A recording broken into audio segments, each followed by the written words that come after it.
Well, Hey, my coach. yeah, golly, what we done? All right, super proud of the guys. Obviously, we had to make it interesting. ESPN, second time in a row. Had to put on a show for the people, and man, hats off to North Texas and Coach Morris. Man, they had those guys ready to go.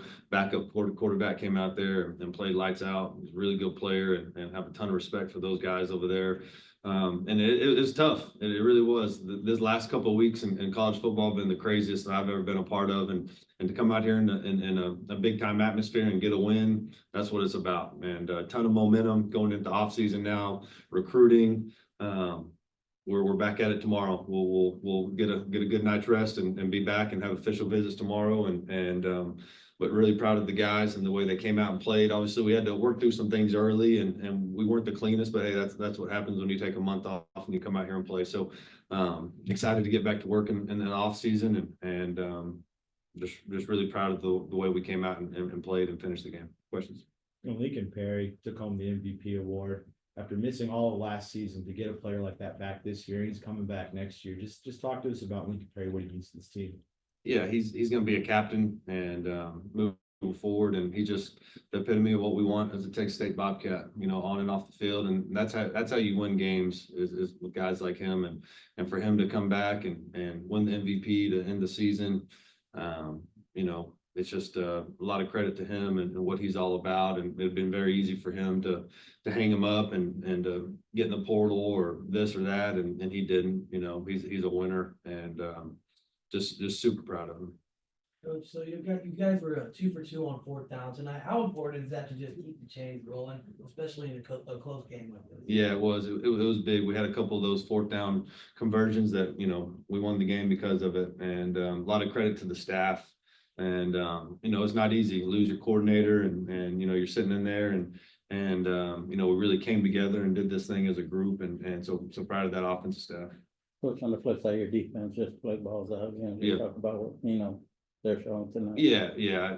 Besides the late touchdown, we were in 2-man, and Coach Morris over there, Eric Morris, called a great play on the quarterback draw. And I literally told, you'll see that one of the D linemen, I said, hey, pop out and spy the quarterback, because at 2-man they're going to run the quarterback, and we just didn't get their O-line did a good job getting to him. So really good call by him, but the way our defense played tonight, and once again, we get most of those guys back, and to be able to have that momentum and going into the off season, and I think you'll see some real leadership step up in year 3. That's one thing we probably missed, the first 2 years, just because you're early in the process of building your team. But I think we're really starting to identify some real leaders, and talk about Lincoln Perry, but a guy like Khalil Alexander and Bobby Crosby and guys like that are going to have a big off season for us.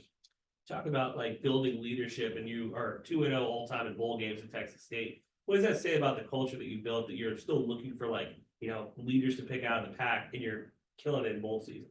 Yeah, I think we have some good kids and we have good coaches, but I think it just takes time. It really does. I know everyone wanted us to instant wins and all that, and obviously we're winning games and we're back-to-back bowl champs and all that, which is really good. But I think for us to really get where we need to go, the leadership really needs to step up. And I think it just happens naturally. You can't just make it happen overnight, especially when you're bringing this day and age in college football. You're bringing in so many guys and guys in, guys out. I think that's something that we just missed this year.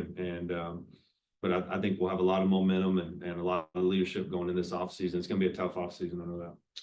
What did the play calling look like tonight? No OC, because you're talking about it by committee. We saw Landon Copel standing next to you. What was going on there? Yeah, me and Coach Keppel, Coach Shu, and Coach Morris and Brian, all of us, we had a hand in it, and I thought we did a good job. Obviously, when that happens, there's a little bit of hey, this, that, going back and forth, but I thought we handled that well. And look, Mac's here, I'm here. It doesn't really change much. The offense is not going to change. It'll keep rolling, and so just super proud of the guys. You mentioned how crazy December is, and you had 2 defensive tackles that are in the transfer portal. Yeah. They're integral to the win, holding UNT to like 100 yards. Yeah. What went into the decision to have them play? How did they respond? I didn't let any of those other guys play that entered the portal. I thought just the chemistry and all that, just how do you do that? But they got in because of the JUCO rule, and it was so late. They'd already been practicing so much, and you know, they wanted to go out with their teammates, and a lot of credit to those guys. And obviously, I wish we could keep them, but that's just not college football right now. And I think that's something, you know, to touch on that. Obviously, I've shown that I can recruit, I can evaluate.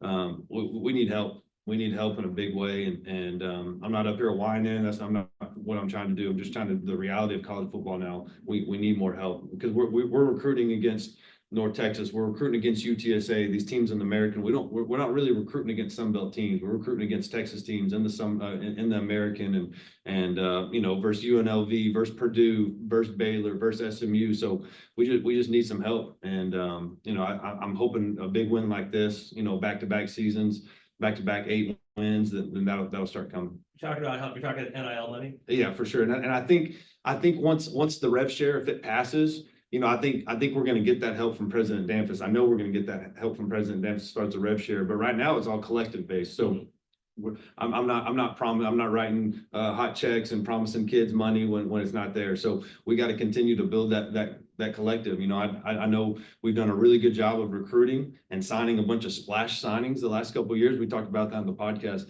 but to get that, you got to have money. The last year's, you know, $5,000 is this year's 50,000, 20,000 is 250,000. So it's just, that's the reality of college football. I've had a couple of kids already commit to me and go on to other places because just the money. Hey coach, I love you. I want to be there. I just got to take care of my family. So, you know, that's just the reality of college football right now. And look, we're going to continue, like I've said, we're going to continue to find the hidden gems, and we're going to sign. I think we got the top Sun Belt class right now, but like I'm trying to have the top G5 class, you know, and to be able to do that, we just need help.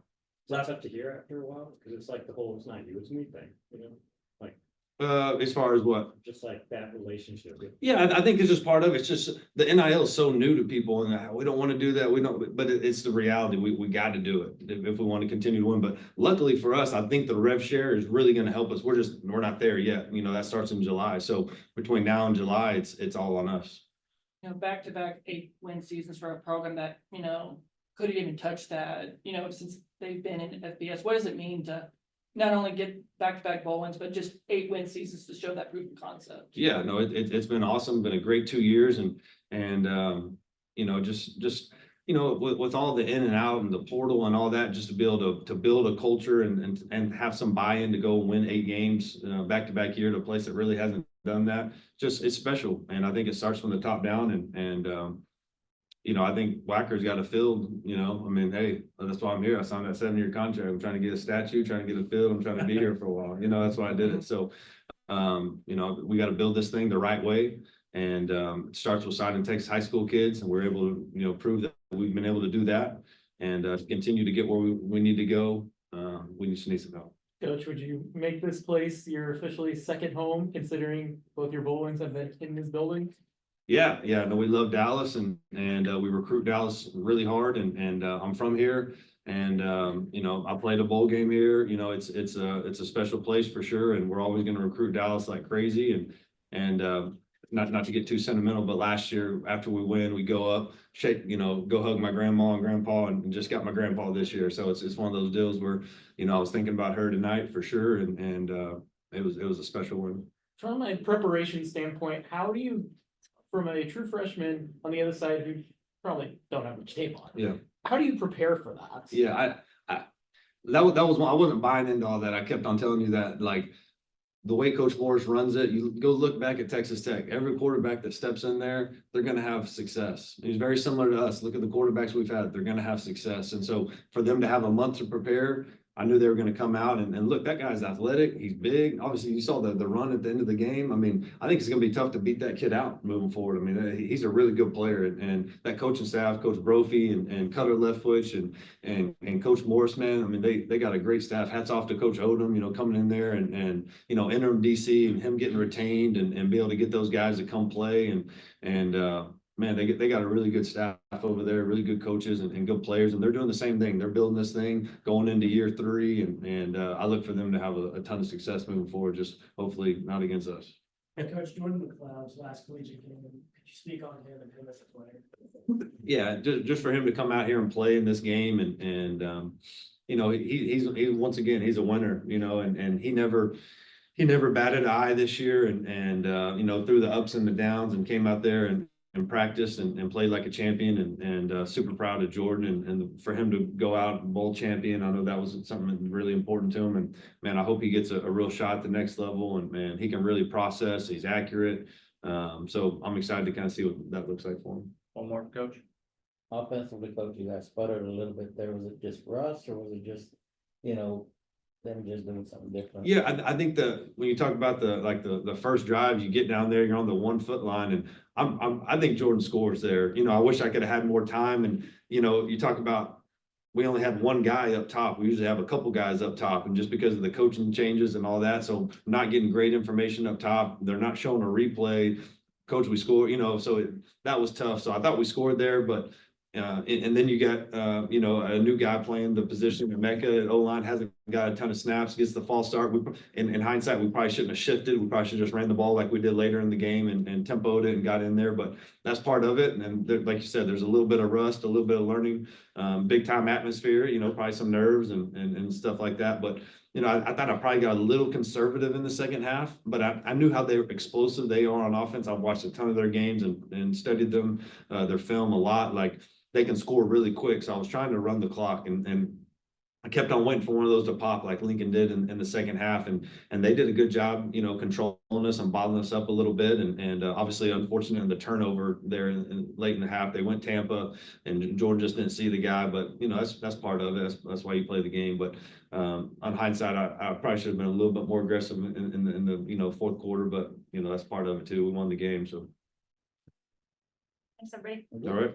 Congrats, coach. Thanks. Congrats.